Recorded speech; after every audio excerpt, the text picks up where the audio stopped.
날마다 쓰는 나의 신앙일기 TV 데일리 큐티 남은 향기입니다. 오늘은 미가 1장 10절에서 16절을 묵상하겠습니다. 가드에 알리지 말며 도무지 울지 말지어다. 내가 베들레아브라에서 티끌에 굴렀도다. 사빌 주민아, 너는 벗은 몸에 수치를 무릅쓰고 나갈지어다. 사난 주민은 나오지 못하고 벳에셀이 애곡하여 너희에게 의지할 곳이 없게 하리라. 마롯 주민이 근심 중에 복을 바라니 이는 재앙이 여호와께로 말미암아 예루살렘 성문에 임함이니라. 라기스 주민아, 너는 준마의 병거를 메울지어다. 라기스는 딸 시온의 죄의 근본이니 이는 이스라엘의 허물이 내게서 보였음이니라. 이러므로 너는 가드 모레셋에 작별하는 예물을 줄지어다. 악십의 집들이 이스라엘 왕들을 속이리라. 마레사 주민아, 내가 장차 너를 소유할 자로 내게 이르게 하리니 이스라엘의 영광이 아둘람까지 이를 것이라. 너는 내 기뻐하는 자식으로 인하여 내 머리털을 깎아 대머리 같게 할지어다. 내 머리가 크게 벗어지게 하기를 독수리 같게 할지어다. 이는 그들이 사로잡혀 너를 떠났음이라. 오늘 본문은 이스라엘의 지역과 지명을 알아야 미가 선지자가 하는 말이 이해가 될 것입니다.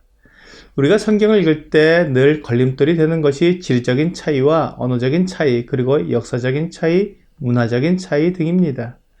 이러한 것은 기도함으로 알 수 있는 것이 아니고 또한 성경을 여러 번 읽는다고 해결이 되는 것이 아니기 때문에 사전이나 지도 또한 참고 도서를 통해 도움을 얻어야 합니다.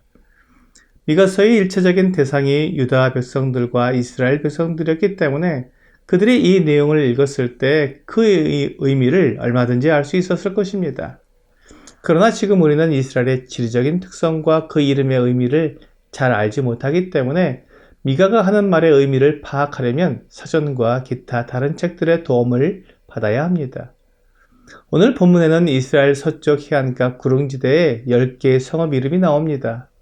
가드와 베들레아브라와 사빌과 사아남과 베데셀과 마롯과 라기스와 가드 모레셋과 악십과 마레사입니다.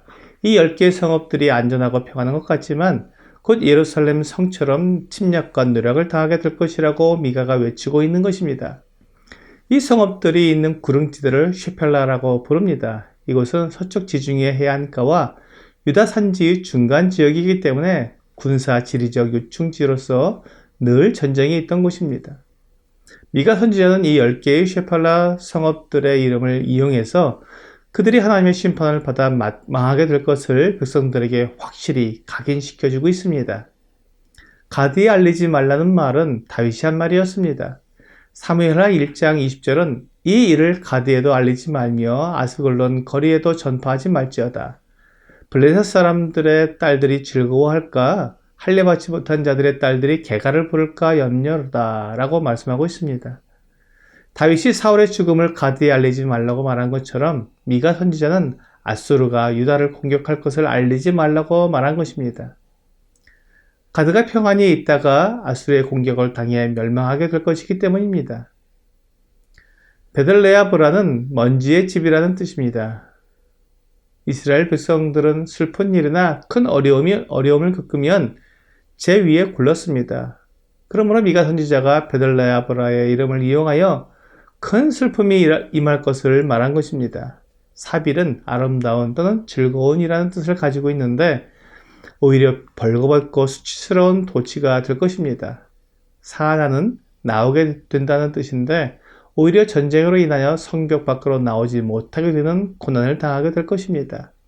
벳에셀은 가까이 있는 집이라는 뜻인데 오히려 아무도 그들을 도울 자가 없게 되어 슬피 울며 의지할 곳이 없는 성이 될 것입니다. 마롯은 스디슨이라는 히브리어와 비슷한 발음이기에 마롯 주민이 근심 중에 복을 바란다고 말했습니다. 이는 재앙이 예루살렘에 임하였기 때문에 그들이 큰 고통을 당하게 되기 때문이었습니다. 라기스는 말이라는 히브리어 레케스와 발음이 비슷했습니다. 그리고 라기스는 말이 유명한 지방이었습니다. 그러므로 라기스 주민들에게 멸망을 피해 달아날 수 있도록 준말을 맨 병거를 준비하라고 말한 것입니다. 하지만 그들이 빠져나가기도 전에 멸망이 그들에게 임할 것이었습니다. 가드 모레셋은 예물이라는 뜻을 가지고 있기에 예루살렘이 그들을 예물로 삼아 아수르 왕에게 내어줄 것을 의미하고 있습니다. 악십은 속임이라는 뜻을 가지고 있는데 아수르 왕이 공격해 올 때 속임수를 당하게 되어 이스라엘 왕들에게 도움을 받지 못할 것입니다. 말에서는 정복자라는 히브리어와 비슷한 철자를 가지고 있습니다. 그리고 그 뜻은 소유하는 자입니다. 그러므로 아수르 왕이 그 마레사를 정복하여 소유하게 될 것이라고 예언한 것입니다. 이 일로 이스라엘의 영광이 아둘람으로 피신하게 될 것입니다. 이스라엘의 영광이란 이스라엘의 지도자들을 말하는 것으로 보입니다. 다윗이 아둘람 굴로 피신하여 생활했던 것처럼 이스라엘의 지도자들이 아수르 왕을 피하여 아둘람에 이를 것이라는 끔찍한 상황을 예언한 것입니다.